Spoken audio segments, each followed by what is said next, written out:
Hello there and welcome back to Najd. Last time, well, we continued our conquest of Eastern Land, or the Eastern Lands, Ming Lands, and we'll most likely continue on the same note this time. However, we'll also most likely try and cause Qing some trouble here. Unfortunately, Muscovy has already reached the sea here, so we failed on that aspect at least. Or I did. My apologies. I'm really not functioning. But yeah, our navy here is actually coming along pretty nicely too, so that's at least a bonus. So Sicily is potentially a target then, as I was saying. I'm a little bit unsure if I will annex or not, since we'll get some rather high negative modifiers in terms of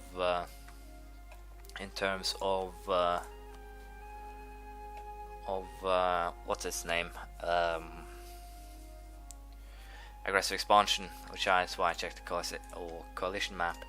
But what we'll be doing here is most likely declaring war on these guys, then bring in Najd, and then take some lands in this area. So what I will be doing then is, I think, train or create at least 20,000 more men here. But the fact is, I'm having a little bit of trouble there. Money is not a trouble though. So we'll be doing this. We'll be building a couple of mercenary armies, and we'll be using them to fight the guys in this area. So we'll see how that turns out. If I'm a little bit lucky, I'll be able to get Malva swallowed up. I'll be able to grow Bamanis and possibly these guys if I vassalize them. Hopefully I can hand over these two and thus grow myself. But it seems that I have a little bit of a problem here with Great Britain apparently having had an event which gives them a bunch of claims, which is quite bad. So hopefully I can get Nagar and then hand it over these two, and probably try and hand over these two to Najd to make sure, or try to limit the allies' expansion in the area, or to some extent at least. So we'll see what we actually end up doing. I'll also have to check truces and such to see if whom I can attack here in Asia. Shan is a target which will be attacked, same with Qing, so we'll see how it all plays out. We'll go for a war against Shan again straight away here, and well, it'll cost me some aggressive expansion that Japan, Khorasan, Persia, and Najd will take, but it should be fine. Basically, what I'm trying to do here is get trying to get Asia here done as soon as possible, because of the fact that if I simply get it done quickly, then I can more or less just relax, integrate Ming, and spend some time converting it. Even with four converters, so to speak, it will take a while, so it'll be a little bit troublesome, but it should be fine. And also sieges here shouldn't take that long. I don't think actually Shun has that many troops either. No, they have 8,000, those guys. That's the entirety of their army. So I'll be using this army here to destroy it, and then we will be making our gains here more or less. So we'll see how this turns out. Mamluks enter military organization against me. That is a little bit of a what moment for me, but still I don't care. It's the Mamluks. They are more or less destroyed already. So the fact that they enter colonization means next to nothing at this stage. So for now we'll be doing the sieges, and then we'll be getting what we can here. I'm a little bit unsure what I can actually get from these guys, but for now I will be finding out, and I'll get back to you. So yeah, as you can see, the war is basically already won. That's not really a problem, but also we can upgrade our military tech here to level 17, which gives us a boost to cavalry shock.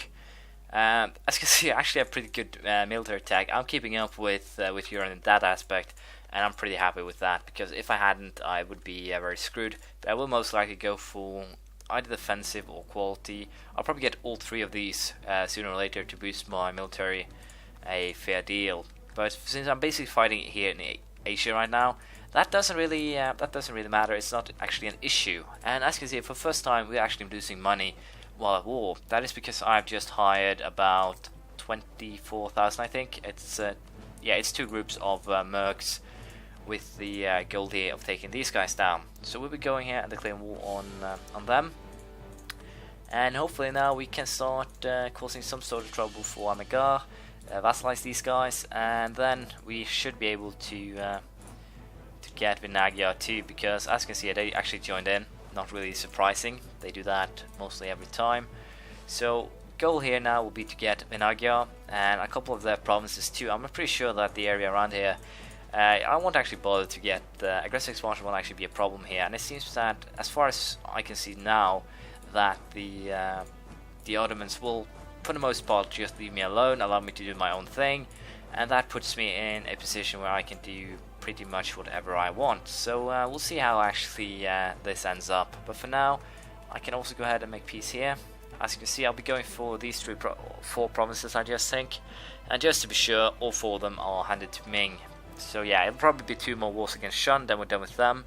Shou is probably about 3 more wars, and then they are done. We'll have to see.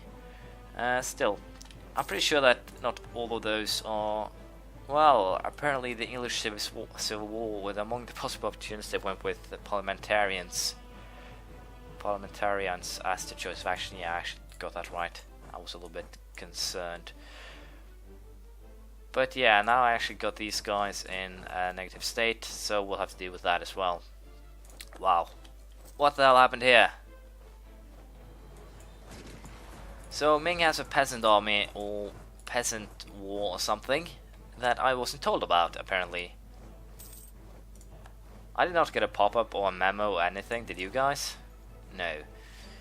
So that is a little bit annoying, but still we'll see to this, focus a little bit there. The loss of money doesn't really bother me that much. I'll simply deal with these annoying peasants. It's probably not a peasant war, now that I think about it. It's probably just a event, now that I think about it. The one that you can choose between a bunch of peasants or something else. It's probably something along those lines. So, yeah. Hopefully I can deal with this, but the fact that I now are at war with the Magyar, which is one of the biggest members of the coalition against me, the other member being Qing and Swahili, both are actually targets of mine. So if I can drag either of them into a war without dragging in the other, I'll definitely be declaring war on both of them. So apparently Qing are at war with Japan. Potentially I could always butt in there. That would actually be quite fun, I think. So yeah, I'm a bit surprised though that the Ming guys aren't actually dealing with or walking up to deal with their problems in terms of those. Or these rebels, because, well, we're at war, but the war zone or the closest enemy troops are over here.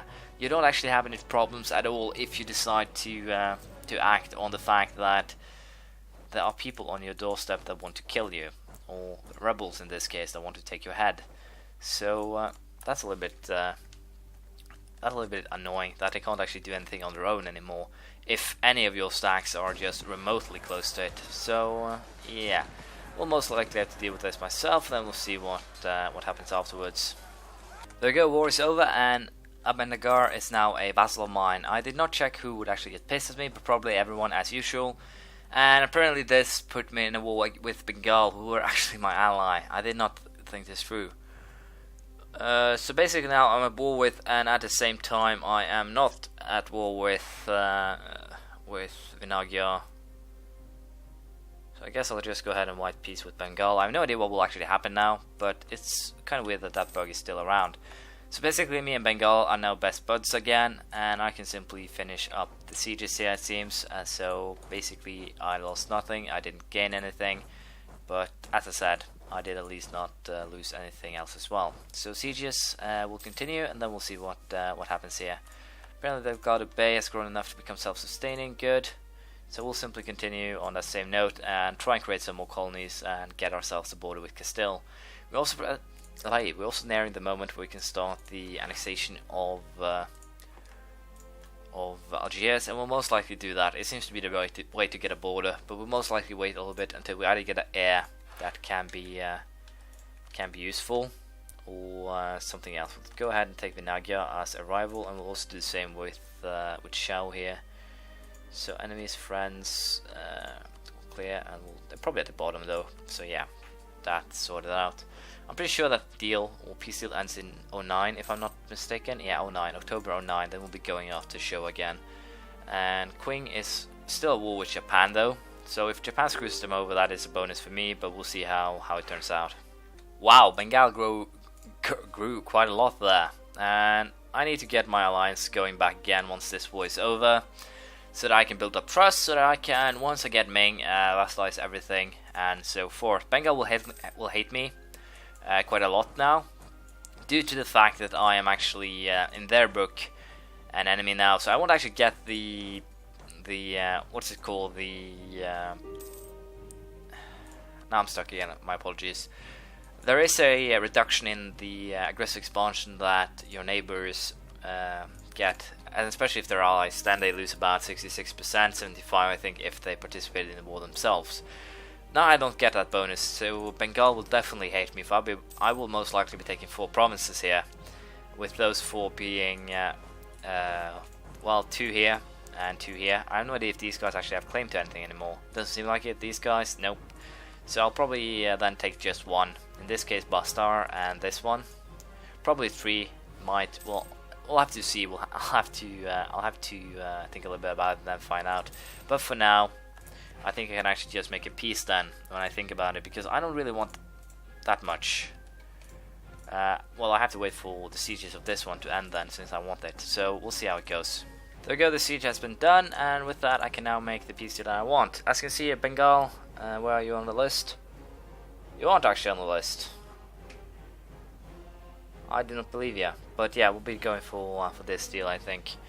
How much will it hurt if I go one step higher? Won't actually hurt that much. I think we'll actually just take 4. Cripple Vinagya while we're at it, and just get everything in that sense out of the way. I'm pretty sure I can't sell this because the culture in this area should be basically kind of how should I put it, compatible with each other. So hopefully that will work out. We'll be selling that one, and we'll be selling this one to Bamanis, and hopefully then I can get rid of both. Bengal entered a military coalition against us, not surprisingly. Aggressive expansion of 121. They didn't even show up on the list. That is how good that system is, people.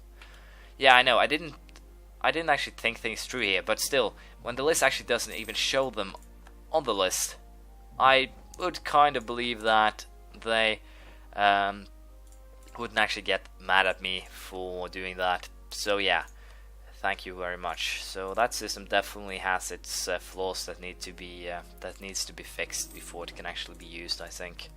But at least Qing and Swahili has left the coalition, and by sending one guy here to try and get these guys back in a good mood, I will probably be able to get the alliance back and going again sooner rather than later. But since Swahili and both Qing left, we have other things to think about. Both of them are targets, both of them will be declared war on, and once I have, I'll probably get the colony up and going again, so once I can actually start killing off the natives. But for now, we'll be going for taking Mozambique, I think. I should have started the movement of these troops a little bit earlier, but that doesn't matter. I actually have a bunch of mercenaries, and well, my force names are growing pretty damn fast now, which is good.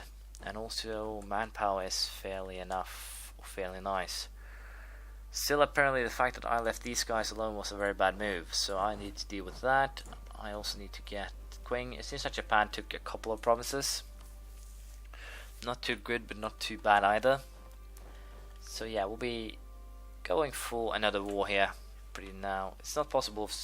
Yeah, I'll have to wait for the month to pass, I think. There we go. Declare war.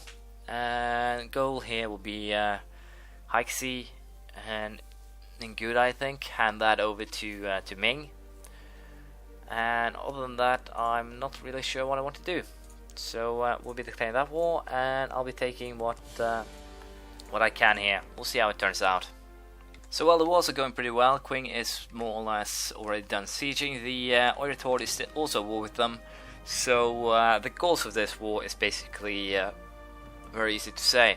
Haixi, Conquer, and Vasuli to lock them in inland, so to speak, and also Pyongyang or Hangyeong, simply to be able to recreate Korea and then take on Japan to get these 3 back, and probably take one of the Japanese provinces over here, which means that I need a pretty solid navy to do so. So we'll probably have to build some carracks or higher tier of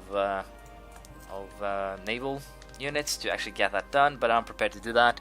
I'm also tempted to declare war on Dayviet here, to simply take these 2, hand them over to Ming, and also get back the Khmer Corps. So potentially what I will be doing here is declaring war with and basically use Khmer then instead to try and grow this area here. So we'll see what we'll actually do on that score. But now the target is basically Ayatuda, Champa, and the Oirator here should just be should be fine. I've got Bengal back on positive relations, and I think I should improve relations with Delhi as well, and most likely Khorasan even. So yeah, if I'm lucky, I will be able to get Khorasan back in an alliance, and then I can vassalize them further down the line. I'm currently been building some of the basic buildings as well, as I said, to boost tax income, temples, and it's only a couple of places I'm missing. But yeah, this is actually what's have been boosting my force limits from about, as you can remember, from about, how far down were they?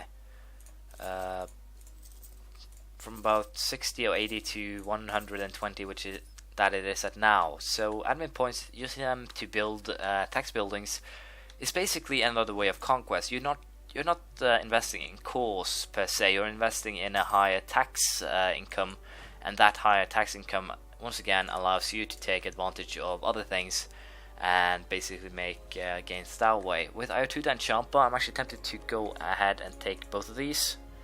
Simply annexation, I guess. Or at least take 2 Champan provinces and try to get them to, or give them to Khmer to see if they can actually take them. So with that in mind, we'll be declaring a war here. Once again, stability hits. Most of my stability hits in this game have come from myself rather than my enemies. So we'll be splitting up here and trying to get the sieges on everything here. I have no idea how many troops. They actually have a fair amount of troops though, so it could potentially turn a little bit bad if I'm not careful. So we'll see how that turns out. Where's the big army? I want that there, so I know we'll have it pointing at the front. And once the sieges are done, we'll get going with something else. I'm a little bit unsure here. Orator actually joined in, and Show's army is actually hiding up here, which is why I couldn't actually see it. But now we'll be coming home, it seems. So that wasn't actually that brightest of moves. So we'll see if we can make this work. But I think I'll actually have to do that next time, because I am basically out of time now. So once again, I'd like to say thank you for watching. Please leave a comment, praise, criticism, anything you feel like. And hopefully I'll see you around next time. Well, this sucks. As I said, I'll see you around next time. Bye.